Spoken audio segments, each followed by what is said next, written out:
Motorcycle চালাতে কি কি কাগজ লাগে? এই প্রশ্নের উত্তর যারা নিয়মিত বাইক চালান তাদের সবার কাছে আছে।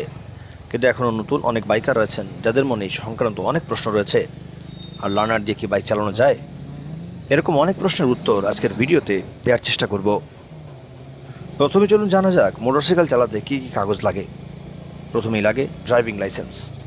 বাইক চালাতে সবার আগে আপনার যে জিনিসটি লাগবে সেটা হচ্ছে ড্রাইভিং লাইসেন্স। ড্রাইভিং লাইসেন্স ছাড়া আপনি যদি বাইক চালান তাহলে আপনি বড় ধরনের মামলার সম্মুখীন হবেন। তাই বাইক নিয়ে রাস্তায় বের হওয়ার আগে নিজের ড্রাইভিং লাইসেন্স করে নিন, কারণ ড্রাইভিং লাইসেন্সের জরিমানা নেহাত কম নয়। চলুন জানা যাক সেই সব জরিমানা সম্পর্কে। ধারা ৬৬, অপরাধের ধরন।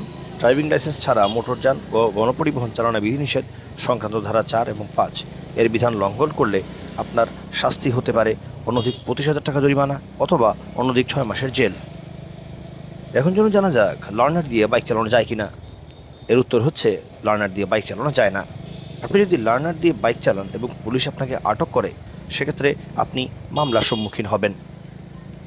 এরপরেই চলুন জানা যাক ট্যাক্স টোকেন সম্পর্কে। মোটরসাইকেল চালাতে হলে আপনার অবশ্যই ট্যাক্স টোকেন থাকতে হবে। আপনার বাইকের যদি ট্যাক্স টোকেন না থাকে, সেক্ষেত্রে আপনি মামলার সম্মুখীন হবেন। একটা সময় ছিল যখন ট্যাক্স টোকেন রিনিউ করতে বিআরটিএ যেতে হতো, কিন্তু এখন নিকটস্থ কিছু ব্যাংক থেকে ট্যাক্স টোকেন রিনিউ করে নেওয়া যায়। এখন চলুন জানা যাক রেজিস্ট্রেশন সার্টিফিকেট বা স্মার্ট কার্ড সম্পর্কে।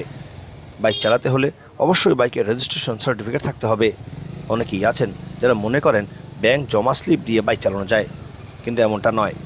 কারণ আপনার বাইকের নাম্বার না এসে থাকলে আপনি বাইক নিয়ে রাস্তায় বের হলে মামলার সম্মুখীন হতে পারেন।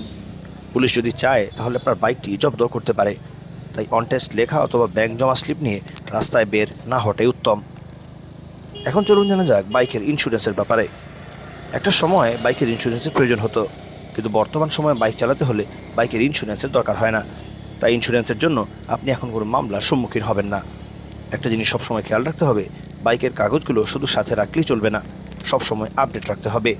তাই আইন মেনে রাইড করুন, নিজে নিরাপদ থাকুন। ভালো থাকুন, ধন্যবাদ।